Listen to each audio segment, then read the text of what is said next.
ರೇಣುಕಾಸ್ವಾಮಿ ಕೊಲೆ ಪ್ರಕರಣದ A1 ಆರೋಪಿ ಪವಿತ್ರ ಗೌಡ ಮಾರ್ಮಿಕವಾಗಿ ಇನ್ಸ್ಟಾಗ್ರಾಂನಲ್ಲಿ ಪೋಸ್ಟ್ ಹಾಕಿದ್ದಾರೆ.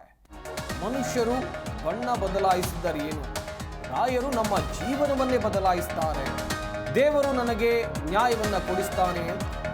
ಪವಿತ್ರ ಗೌಡ ಇನ್ಸ್ಟಾಗ್ರಾಂನಲ್ಲಿ ಪೋಸ್ಟ್ ಅನ್ನು ಹಾಕಿದ್ದಾರೆ. ನನ್ನ ಮೌನ ದೌರ್ಬಲ್ಯ ಅಲ್ಲ ಅಂತೇಳಿ ಪವಿತ್ರ ಗೌಡ ಪೋಸ್ಟ್ ಮೂಲಕ ಹೇಳಿಕೊಂಡಿದ್ದಾರೆ. ರೇಣುಕಾಸ್ವಾಮಿ ಕೊಲೆ ಪ್ರಕರಣದ ಮೊದಲ ಆರೋಪಿ ಪವಿತ್ರ ಗೌಡ ಇನ್ಸ್ಟಾಗ್ರಾಂ ಪೋಸ್ಟ್ ಇದು ಗಮನಿಸಬೇಕಾದಂತ ವಿಚಾರ. ಯಾರಿಗೆ ಹಾಕಿರೋದು? ಹಾಗಾದ್ರೆ ಚರ್ಚೆಗಳು ಸರ್ವೇ ಸಾಮಾನ್ಯವಾಗಿ ಹುಟ್ಟಿಕೊಳ್ಳುತ್ತೆ. ಮನುಷ್ಯರು ಬಣ್ಣ ಬದಲಾಯಿಸಿದರೇನು, ರಾಯರು ನಮ್ಮ ಜೀವನವನ್ನೇ ಬದಲಾಯಿಸುತ್ತಾರೆ, ದೇವರು ನನಗೆ ನ್ಯಾಯ ಕೊಡಿಸ್ತಾನೆ ಅಂತ ಪವಿತ್ರ ಗೌಡ ಇನ್ಸ್ಟಾಗ್ರಾಂ ಪೋಸ್ಟ್ನಲ್ಲಿ ಹಾಕ್ಕೊಂಡಿರೋದು, ಸ್ಟೋರಿಯಲ್ಲಿ ಹಾಕ್ಕೊಂಡಿರೋದನ್ನು ನೀವು ನೋಡ್ತಾ ಇದ್ದೀರಾ. ಮನುಷ್ಯರು ಬಣ್ಣ ಬದಲಾಯಿಸಿದರೇನು, ರಾಯರು ನಮ್ಮ ಜೀವನವನ್ನೇ ಬದಲಾಯಿಸುತ್ತಾರೆ. ಹಾಗಾದರೆ ಬಣ್ಣ ಬದಲಿಸಿದ ಮನುಷ್ಯರು ಯಾರು? ಪವಿತ್ರ ಗೌಡ ಬದುಕಿನಲ್ಲಿ ಸದ್ಯಕ್ಕಿರುವಂಥ ಪ್ರಶ್ನೆ. ದೇವರು ನನಗೆ ನ್ಯಾಯ ಕೊಡಿಸ್ತಾನೆ. ಖಂಡಿತವಾಗ್ಲೂ ನ್ಯಾಯದ ಪರವಾಗಿರೋದೇ ದೇವರು. ಸದ್ಯ ಈ ಒಂದು ಪೋಸ್ಟ್ನಿಂದ ಹಲವಾರು ಚರ್ಚೆಗಳು ಹುಟ್ಟಿಕೊಳ್ಳುತ್ತಾ ಇದೆ. ಪವಿತ್ರ ಗೌಡ ಬದುಕಿನಲ್ಲಿ ಬಣ್ಣವನ್ನ ಬದಲಾಯಿಸಿದಂಥ ಮನುಷ್ಯ ಯಾರು ಹಾಗಾದ್ರೆ? ಸದ್ಯಕ್ಕಿರುವಂಥ ಪ್ರಶ್ನೆ.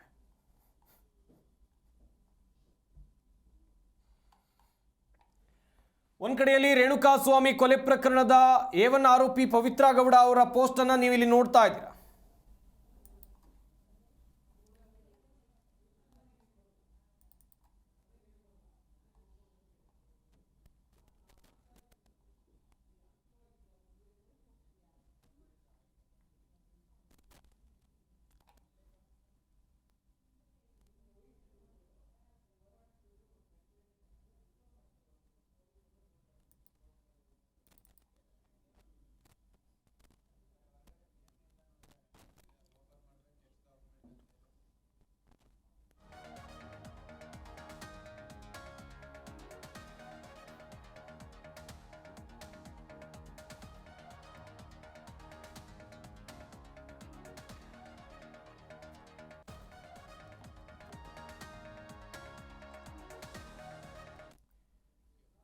ಇನ್ನು ರೇಣುಕಾಸ್ವಾಮಿ ಕೊಲೆ ಪ್ರಕರಣದ 2ನೇ ಆರೋಪಿ ನಟ ದರ್ಶನ್, ಇವರ ಪತ್ನಿ ವಿಜಯಲಕ್ಷ್ಮಿ ಕೂಡ ಒಂದು ಪೋಸ್ಟ್ ಅನ್ನ ಮಾಡಿದ್ದಾರೆ.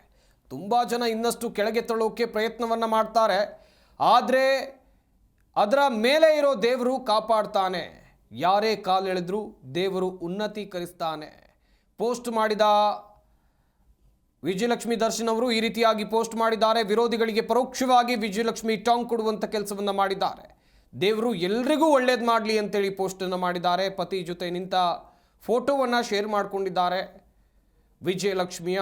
ದರ್ಶನ್ ಪತ್ನಿ ವಿಜಯಲಕ್ಷ್ಮಿ ಅವರು ಮಾಡಿರುವಂಥ ಪೋಸ್ಟನ್ನು ಕೂಡ ನೀವಿಲ್ಲಿ ನೋಡ್ತಾ ಇದ್ದೀರಾ. ಸತಿಪತಿಗಳು ಒಟ್ಟಾಗಿರುವಂಥ ಫೋಟೋವನ್ನು ಪೋಸ್ಟ್ ಮಾಡಿ ಅದಕ್ಕೆ ಒಂದಷ್ಟು ಅಡಿಬರಹವನ್ನು ಕೊಡ್ತಾ ಇದ್ದಾರೆ. ತುಂಬ ಜನ ಇನ್ನಷ್ಟು ಕೆಳಗೆ ತಳ್ಳೋಕೆ ಪ್ರಯತ್ನವನ್ನು ಮಾಡ್ತಾರೆ.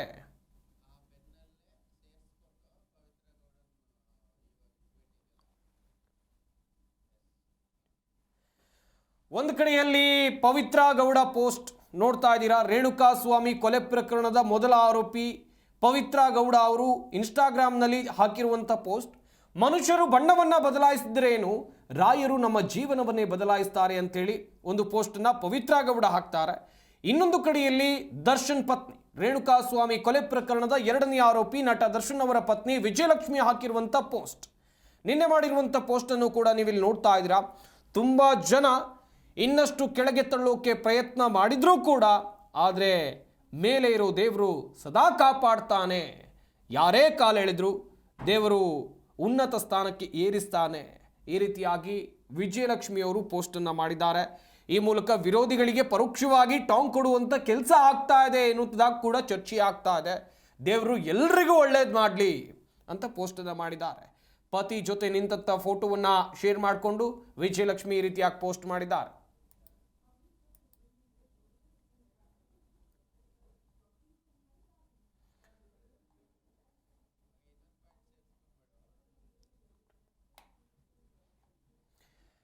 ಹಾಗೇನೆ ದರ್ಶನ್ ಬೇಲ್ ಭವಿಷ್ಯ ಏನಾಗಬಹುದು ಅಂತೇಳಿ ಸುಪ್ರೀಂ ಕೋರ್ಟ್ ತೀರ್ಪನ್ನು ಕಾಯ್ದಿರಿಸಿದೆ.